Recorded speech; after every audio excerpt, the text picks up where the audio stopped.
Let's talk about the White Lotus Season 3, Episode 8, the finale, y'all. We are here. We are going to talk about it. The title is Amor Fati, which translates from Latin to love of fate or love of one's fate. And apparently, Amor Fati is often associated with Friedrich Nietzsche's eternal recurrence, which is a philosophical concept which states that time repeats itself in an infinite loop and that exactly the same events will continue to occur in exactly the same way over and over again for eternity. Ooh. So the White Lotus is always going to have a body at the end, right? That's pretty much what I'm getting from here. But in all seriousness, it says that the idea that everything recurs infinitely over an infinite period of time is very much so something I've thought about sometimes as well. And according to this description here, it's often described as the attitude in which one sees everything that happens in one's life, including suffering and loss, as good or at the very least necessary. And that applies for so many of our characters here. I think one of those characters is definitely Timothy. Timothy is one that has really been on the pathway to really finding out what it means for his life, right? We saw Timothy at the beginning of the season sort of be pompous, sort of be feeling like, oh, I'm the big shot around here. And once he got the news that he was being like investigated for what he did with Kenny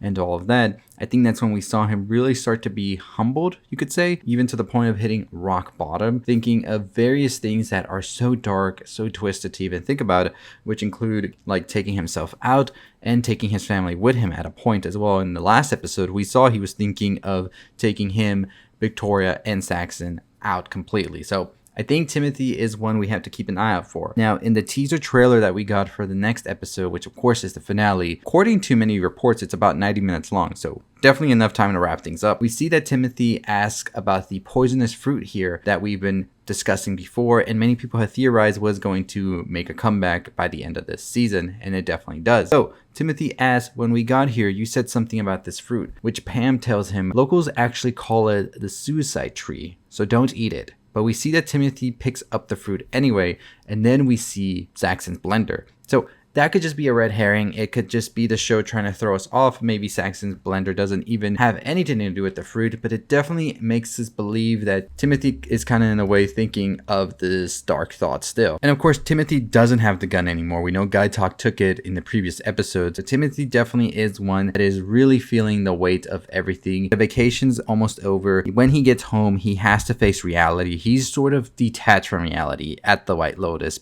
So let's move on to Greg, who wants an answer from Belinda. As we know, Greg asked Belinda for her silence for $100,000, not outright saying he did it, right? He didn't go that far or saying anything else about what happened. He is more, in fact, trying to play it coy. He's just saying, you know what, Belinda, Tanya would have loved for you to be able to start that spa, and I think she would love if I gave you $100,000, and I myself would love to have peace. Like, can we find a way in the middle of this? Now, Belinda doesn't say no. She just says, let me sleep on it, and Greg looks a little bit displeased by this answer. I think he wanted her to outright say, you know what, I'll take the money and I'm hushing up. Now, Belinda tells this to Zion, her son, who is like, you know what, you should take that money. This man can be dangerous. Let's not play around with it. Just take the money and let's live happily ever after, right? But Belinda doesn't want to do this. She doesn't want to be an accomplice for something so horrible that Greg did. So she's just kind of like, I don't know. Now, in the teaser trailer that we got for the final episode, we see Zion meeting with Greg, and we see Belinda saying, I'm not doing this. It's a waste of time. And she tells Zion it's time to go, with Greg looking very angry.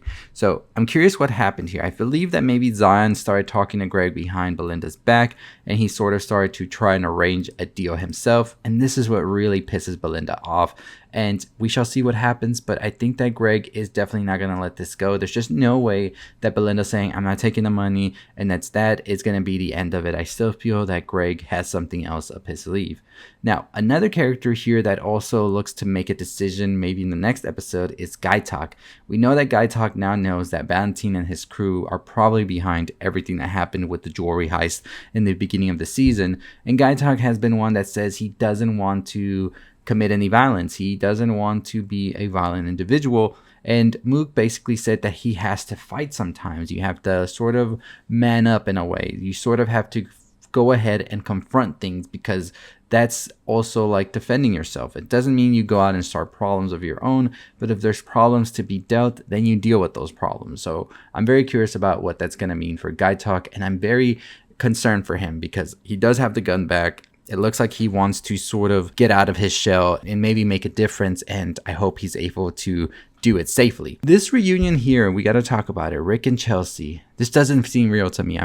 I want them to be happily ever after. I want Chelsea to be happy and all that, but this just seems like a fairy tale. I don't see Rick coming back like this. I think we saw Rick even worse than where we saw him at the beginning of the season. Even though he says he has closure and that he's able to move forward with it, I still think that we see Rick meet a fate, or I think that the turn of events could be that we see Chelsea meet the fate and Rick ultimately mourning Chelsea. I've had that theory before that Chelsea could ultimately be the body, because I feel like she's the most trying to be out of harm's way, and that's always how these like stories end up, right? So I hope it's not Chelsea, but this just doesn't seem real to me at all. Lori makes it back to the hotel. She's good. She had hooked up with Alexei and his jealous ex came, and then she had to pretty much run out of there before getting hit by the ex. Alexei had asked Lori for money, so I don't know. This is going to get a little interesting now that we know that the friends are trying to get money out of them. We know they're behind the jewel heist. Even Lori had seen the jewels in Alexei's room right before she made her way out of there. So I'm curious to see what that's going to be. Now, monkeys, of course, make a presence in the trailer. And that's been the thing we've said before, is that monkeys could very well be responsible for what happens. Could a monkey shoot off a gun and in turn that becomes a shootout because of this? I think that's something that's possible to see, and that would definitely make it that much more crazy that that's how it all started, was because a monkey fired a shot, people got scared and started shooting. So that could definitely be why we see a body at a point. Frank also will be coming back. As we know, Frank relapsed in the last episode with Mr. Rick, and they had a night, a very, very memorable night, it seems. We see two different sides of Frank. We see one where he's praying, where he's meditating, and another one where he is stabbing a mannequin. And I'm very curious to see what that's going to be like. Maybe he's getting the final aggression out of him before he tries to change again for the better. Remember, he said that he could always just go back and change. So I think that's something that we're going to be seeing here coming up pretty soon, is maybe Frank becomes a bit more involved with the body and all of that due to relapse, but we shall see. So the final thing I think that we have to talk about, of course, is there more than one death? The body bag we see is only one of the bodies that are eventually going to end up in the White Lotus, Thailand, because I think the show likes to subvert our expectations and give us things that we didn't even think about. What's possibly going on here? Now, I think Timothy and his family is like the easiest one to come to the conclusion that that is going to be the death coming from. And I really feel like that makes them the lowest possible ones to meet this fate. I also think that Rick is a very obvious, easy one. We do see that Jim Hollinger comes to the White Lotus, and I believe he may want to confront Rick about what happened the night prior, as we saw that Rick pushed him off his seat. He couldn't come to terms with shooting him, but I wonder if Jim, from what we've heard of him, like a person that doesn't let these things go, right? Because Jim seems to be somebody that says, like, when things need to get done, you get them done. So I don't see how Jim would let Rick just live if he knew that he was out to kill him at one point. What's to stop him from years or a couple of months later coming back and trying to kill him? I think that's going to be something that we're going to see happen here, is that Jim Hollinger is going to come to confront Rick, but does that end in death? I don't know. I still don't know. Now, my answer as to who this body could be is maybe they do Fabian, just like they did in season 1 with the manager. Maybe Fabian is the one that ultimately dies and everybody just goes on about their day and they still stay the same people that they are, right? That's always like a big thing with these people. They don't change. Do they change after this week out in Thailand? Well, it's possible that we could see that Timothy does change because he eventually has to face the music. We still need to see what Timothy's whole punishment will be for everything he got involved with right now, and I think that's going to be an interesting episode for sure. So let's get into it real quick, some quick fire rapid thoughts about what's happening, and we'll do another video on Friday about who the body could be, but this was just me talking about the teaser and the preview we got.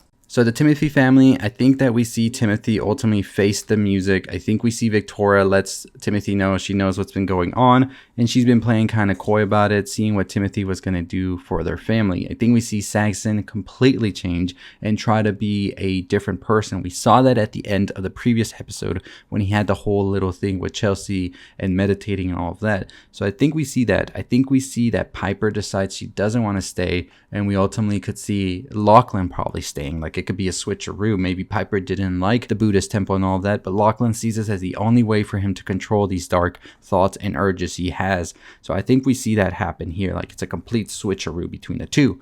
I think we see Rick get confronted by Jim Hollinger, and we find more details about his father. Possibly the theory that Jim indeed is his father, or that maybe his father is still out there. Who knows, right? Who knows about that? That definitely could be a possibility there. Do Chelsea and Rick ultimately have a happy ending? I would hope so that they do, but I kind of lean towards that Chelsea might meet a horrible fate due to her being in the sort of middle of these all tempers rising and all of that. But also maybe she eventually does go with Saxon, as we saw that she started to feel something for Saxon. Could they end up hooking up together or just being together? That's a strong possibility, I think, as well.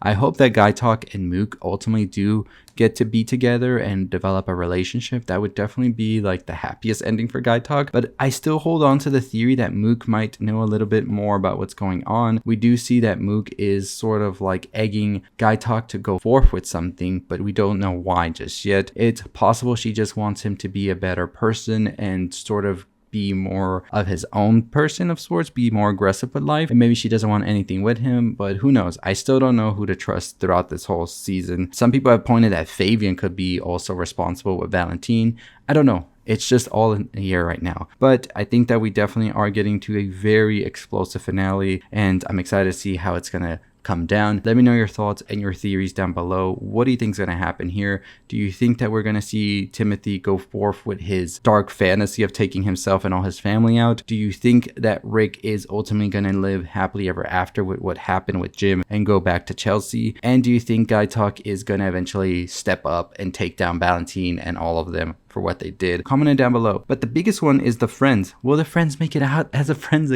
group again, or are they destined to just end their friendship here? My thoughts is that they are definitely just gonna continue to be friends, continue to be fake with one another, and they're probably gonna start planning the next trip. Again, I think that would be the most hilarious way for their story to end. They never really will learn, and they'll continue to be together because they sort of like to flex on one another. Even though they're miserable as friends, it sort of still is a way for them to gloat to one another, and I think that's exactly what they like to do. So I think that we do see that Lori, Jacqueline, and Kate stay friends, and they just continue to go forth in this fake world that they are so accustomed to, because a lot of these friend groups are like that. So a big episode to come, and we still have a theory video on the body and who could it possibly be and why coming out this Friday, so stay tuned for that. We have a Yellow Jackets video coming out tomorrow. Don't miss out on that, and a bunch of other things to talk about as well. Then we cover Yellow Jackets on Friday as well. So it's going to be a busy week, a busy April as well. Minecraft movie comes out this weekend. There's another movie I just watched that I'm very excited to talk about. So we're keeping busy, we're keeping excited, and CinemaCon is going on as well. So let's get into it. Hit the subscribe button, hit the notification bell. Let me know your thoughts and your opinions on the new trailer and theories about who the body could be, or bodies. And I'll see all of you next time. Stay safe, stay positive.